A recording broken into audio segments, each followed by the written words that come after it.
So here are the tyres, lovely balloon tyres, and we have 3 mounting wires. Now, looking at the instructions, I need this one with the kink in it.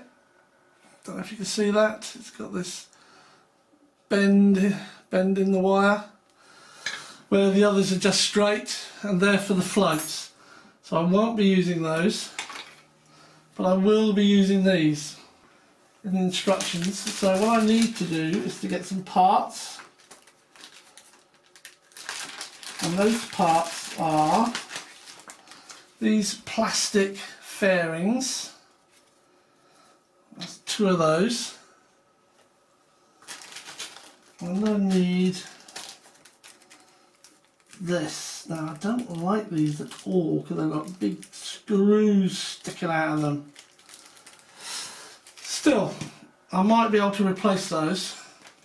The instructions show these little round, don't know what they're called, they basically go over the shaft and you screw them in to hold the wheel in place.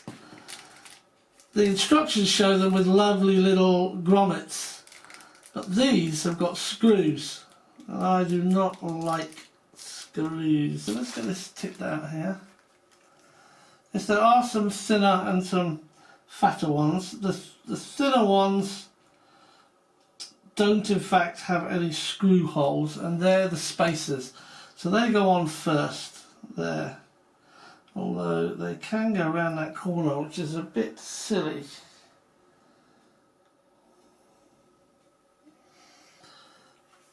But we've got a spacer. Then we've got a wheel. And then we've got the wheel. And then we've got the clevis now that can screw into place. Alright, let's try it. That can go in there. Yep, lovely. This goes in here.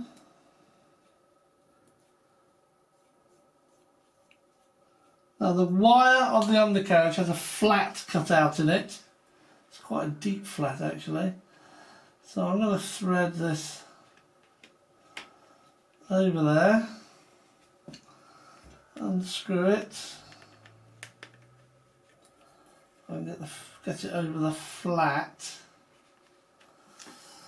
It's a bit fiddly, so that's over the flat, and then screw it down. Okay. I really don't understand this spacer here, because this can actually almost come round there. Seems pretty pointless. So you put the spacer on, which seems a bit bizarre because it can sort of go over. These are spares.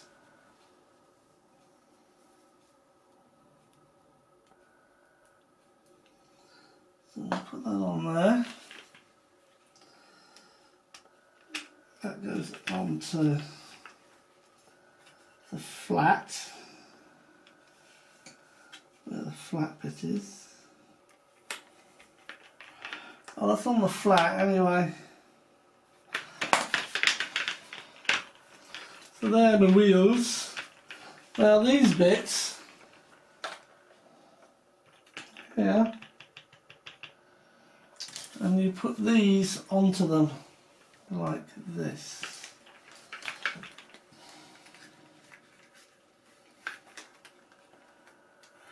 So I think what you have to do, you have to put those on, and then those clip like that. You put those like that, and then you clip. So this is the right side. This is the left side, and that's the undercarriage. And these spaces are a complete waste of time, because as you can see it's already gone up over the actual bend, because they are completely useless.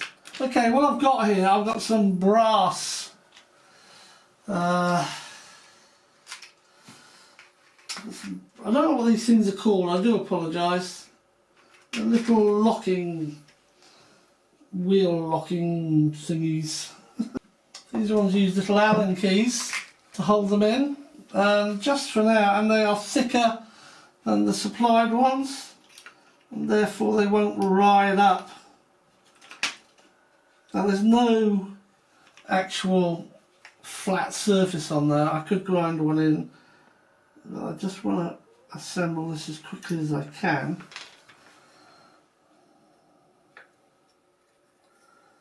So just going to hold it down. I'm going to lock that in place just before the corner. You can see there, that's locked in place. Then I'm going to slide the wheel on.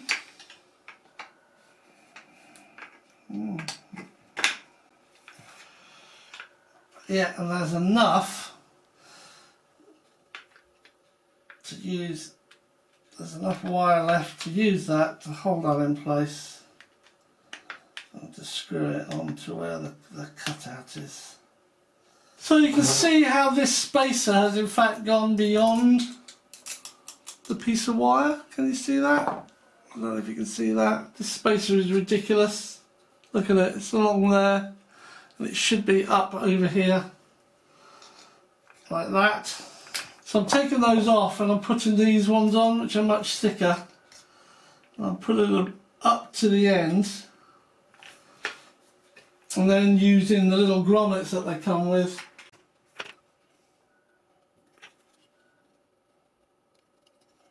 Once I'm happy with the positioning of them, I'll use thread lock to hold this in place.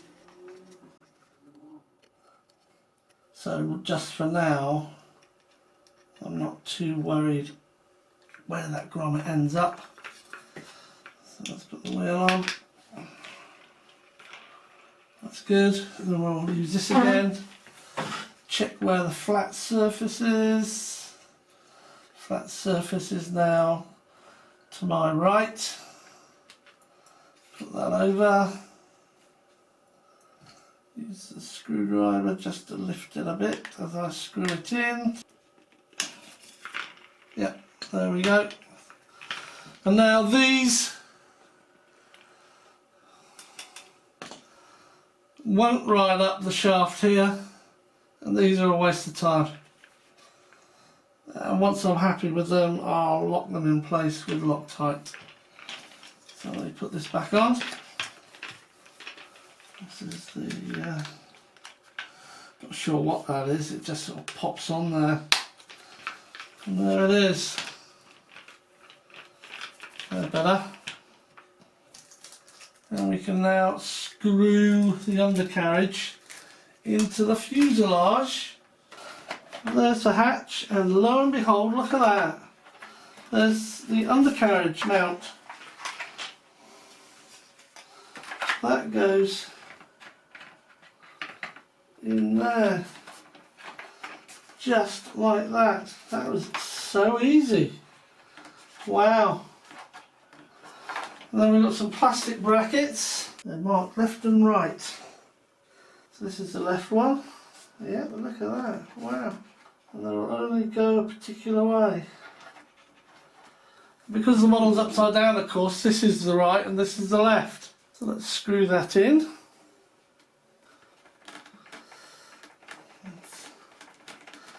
Screw that down. Oh, not too tight, that's one. Let's get this done. That's two. That's it. And that goes into there. I know you can't see much, but there you go.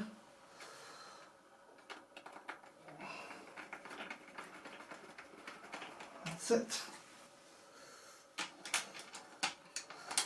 I hope this undercarriage is sturdy enough. My nickname at the flying field when I used to go was Thumper. And that was because I used to land with a thump.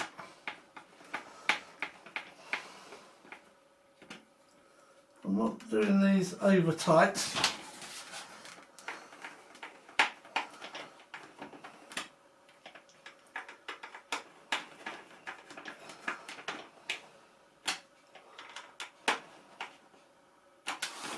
That's good.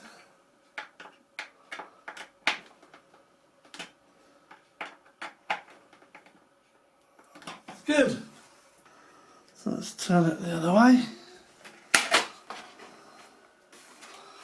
Oh yes, look, it's got wheels. We have wheels. I might replace these actually with the brass ones. Put the grommets on. It looks awful with the screws. I hate that sort of cheapness that they go for. So now I'm going to work on the tail feathers. But before I do that, I just want to show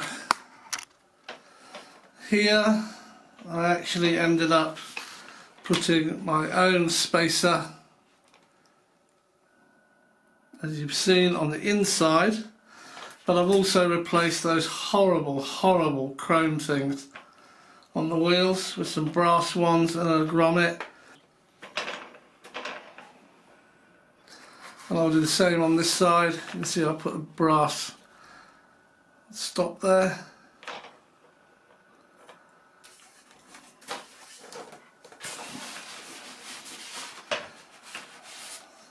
So let's see what we can do about this section here. This is how they come. The horn's already on it, and look at that, the horn takes this whole area up. Pretty amazing. It's reinforced here and here. And that obviously is going to sit somewhere there.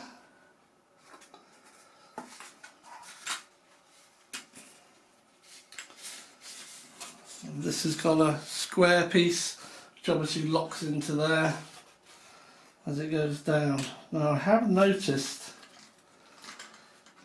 I don't know if you can see it, but just here there is a plastic piece with a hole in it, and there's a plastic piece here with a hole in it, and I presume that they are going to line up eventually. Let's try this for fit. Okay, that goes on there really nicely. So that's how they go. Huh, look at that. And basically two screws go in there. You can see those. They've got two screw holes here and here. And there is a place where you screw the rudder on, I suppose. And then we have to adjust all the crevices just here on the body fuselage, and just here underneath that on the rudder there's two plastic bits with a hole in them, so either some sort of rod or something goes through there, so I'll have to check that out. Let's get these two screwed in so at least the whole thing's together. Instructions say something like this: under the fuselage install two screws C. So one would think that you go to bag C, but in fact you don't. The screws labelled C in the instructions are in fact in bag B. Now that's a little bit stupid. Come on. If you're going to label your bags A, B, C, and you're going to talk about screws C, D and E, how much effort is it to just put the screws in the bags that you're labelling the screw? So have a C bag, a D bag, an E bag, and just drop that type of screw into it. It isn't hard. But they haven't done that. They missed a trick there, but never mind.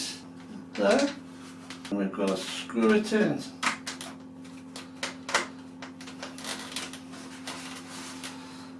And I guess this will be biting into the plastic. Oh, that's quite hard. Yeah. Okay. And then we'll put the second one in.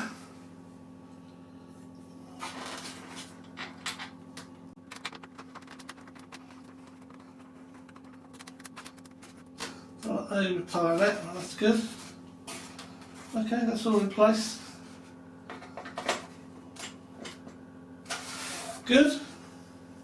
Okay, so I'm using a magnet here on the shaft of the screwdriver to hold the screw. My eyes aren't what they used to be, so I also have to use my magnifying glasses. That's it. And then if I take the magnet off, I can give it a couple of turns. Alright, it is working, it's screwing in. Very interesting. Let's see what happens. It just acts as a pivot. There. Yeah, it's fine.